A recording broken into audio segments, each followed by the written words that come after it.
The night was unnaturally still over the English Channel. The air carried a strange tension, a silence before a storm that the world would remember forever.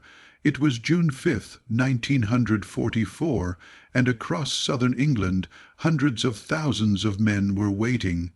Some tried to sleep, others smoked quietly, and a few wrote letters to loved ones they might never see again. The world's greatest armada in history was preparing to launch. The code name was Operation Overlord. History would remember it as D-Day, the day the world held its breath. The operation was more than a battle. It was a turning point in human history. The Allies had spent years building up to this moment, gathering strength, strategy, and hope against a brutal enemy that had conquered most of Europe. If Overlord failed, the dream of a free Europe could die right there on the beaches of Normandy. General Dwight D. Eisenhower, the supreme Allied commander, walked slowly among the paratroopers of the 101st Airborne Division. The night before the invasion, he spoke with quiet conviction. "The eyes of the world are upon you," he told them. "The hopes and prayers of liberty, loving people everywhere march with you." But when he turned away, even Eisenhower knew that success was not guaranteed. The weather was worsening, the seas were rough, the Germans were waiting behind walls of steel and concrete. The weight of history rested on his shoulders. Far across the Channel, in Normandy, France, the German occupiers were restless. For months they had waited for an Allied invasion they knew was coming, but where? Hitler's generals were convinced it would strike at Pas-de-Calais, the narrowest point across the Channel. To them, Normandy seemed unlikely. At his headquarters, Field Marshal Erwin Rommel, the Desert Fox, studied maps spread across his table. He had begged for more reinforcements, more tanks, more coastal defenses. He believed the key to defeating the invasion was to crush it before it could gain a foothold on the beaches. But Rommel wasn't there that night. He had gone home to Germany for his wife's birthday, believing the weather too poor for an invasion. The irony would haunt history.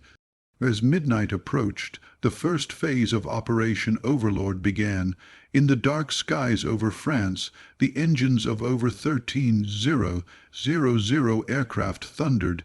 Inside their bellies sat the airborne troops, paratroopers of the American 82nd and 101st Airborne Divisions and the British 6th Airborne Division.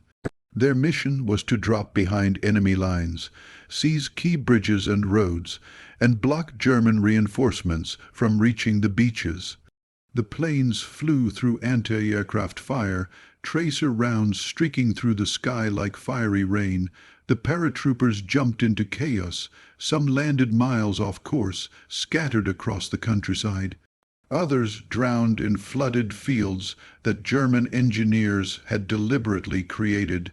In the darkness, men struggled to regroup, fighting small but deadly skirmishes in the hedgerows and villages of Normandy. One American paratrooper, Private James Miller, hit the ground hard, his parachute collapsing into the wet grass. He was alone. The sounds of gunfire echoed nearby. He tore his chute loose, clutching his rifle. His compass was gone. He didn't know where he was, only that his mission was to destroy a bridge. He moved silently through the hedgerows, guided only by instinct and the dim outline of a church steeple in the distance. Hours later, he found a few scattered men from his unit. Together, they attacked a German patrol and captured a small farmhouse. They never found the bridge, but by sunrise they had blocked a crucial road, delaying German reinforcements for hours. History would never record their names, but their confusion and courage helped turn the tide.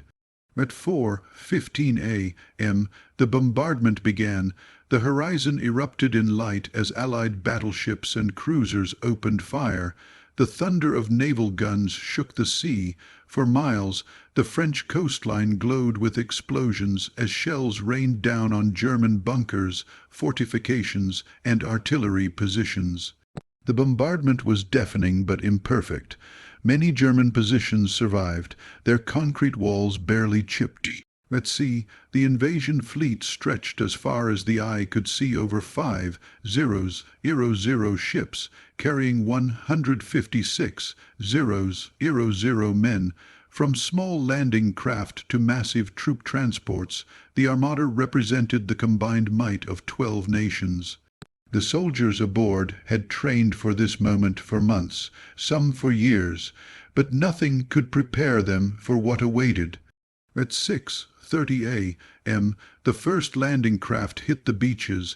The Americans landed at Utah and Omaha, while the British and Canadians struck Gold, Juno, and Sword. Each beach had its own challenges, its own stories of heroism and horror. At Utah Beach, strong currents had pushed the landing craft nearly a mile south of their intended target, but fate was kind. The area was less heavily defended. Brigadier General Theodore Roosevelt, Jr., son of the former U.S. President, realized the mistake and shouted, "We'll start the war from right here."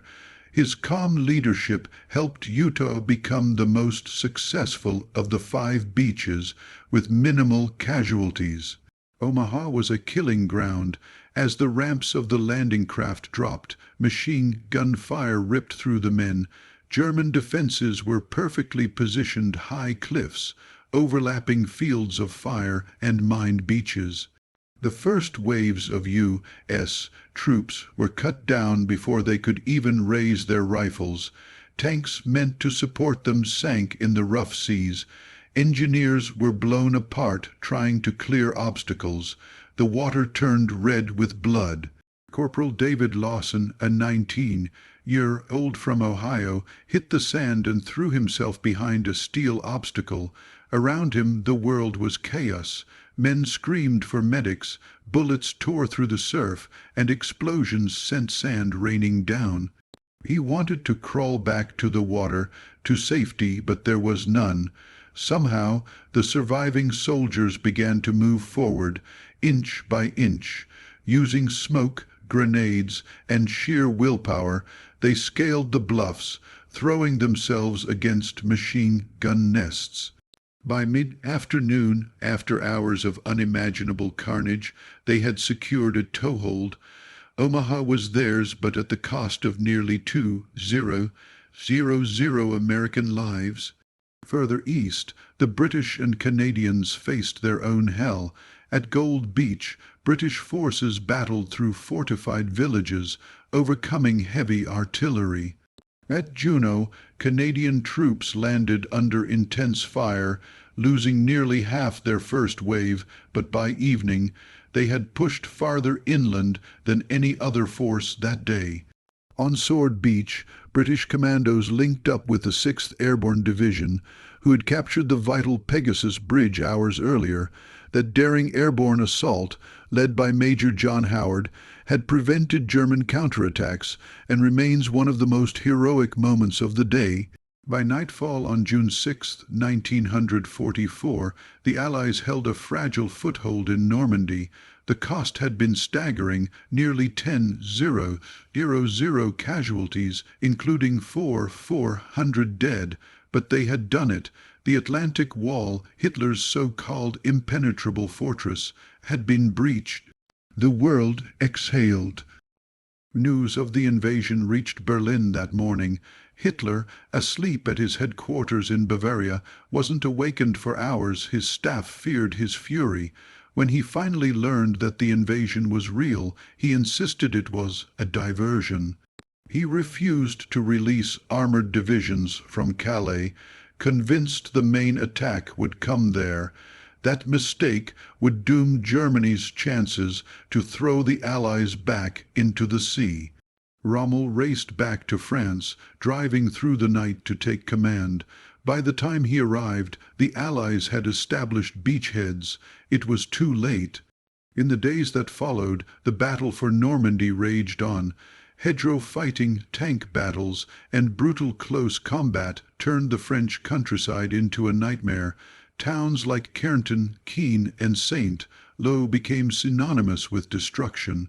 The Germans fought with ferocity, defending every field, every wall, but the tide had turned. Behind the front lines, French civilians wept and cheered as Allied troops liberated their villages. For them, D-Day was the first breath of freedom after 4 long years of occupation. The resistance emerged from hiding, guiding Allied units through back roads and sabotaging German supply lines. The cost remained high. The hedgerows of Normandy were thick and deadly, perfect for ambushes. American soldiers described it as fighting inside a green hell. Casualties mounted daily, but the Allies pressed on. By late July, the breakout came. Operation Cobra shattered German defenses. Allied armor poured through the gaps, racing across France. By August, Paris was liberated. The momentum of war had shifted forever. The success of Operation Overlord had made it possible. The single greatest gamble of the 20th century had paid off. But beyond the strategy, the logistics, and the maps, Operation Overlord was ultimately about people, about the young men who stepped into landing craft knowing half of them would not make it, about the paratroopers who leapt into darkness not knowing where they'd land, about the medics who ran through gunfire, and the sailors who braved stormy seas to deliver them to shore. There were countless small acts of courage that day, some recorded, most forgotten. Eisenhower, on the morning of June 7th, sat quietly in his tent. In his pocket he carried a note he had written the night before, in case the invasion failed. It read, "Our landings in the Cherbourg Havre area have failed to gain a satisfactory foothold, and I have withdrawn the troops. If any blame or fault attaches to the attempt, it is mine alone. He never had to use it." The invasion had succeeded, but that note never delivered remains one of the most powerful symbols of leadership in history. For the German soldiers, D-Day was a nightmare of confusion and disbelief. Many fought bravely, even heroically, under impossible odds.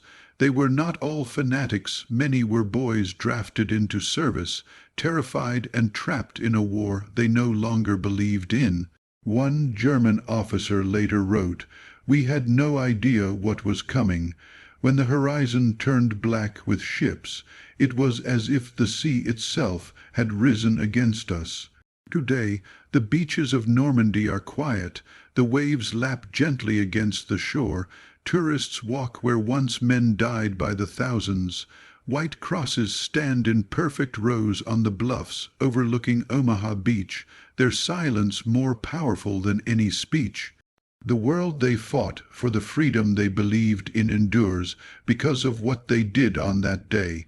Operation Overlord was not just a military victory. It was a moment when the world united against darkness. When soldiers from different nations, languages, and backgrounds came together under one purpose, to restore liberty to a continent in chains, the day the world held its breath and then exhaled in hope. The story of D-Day will forever echo through time, not as a tale of glory, but of sacrifice, of men who faced impossible odds and did their duty anyway, of a dawn that changed the course of history.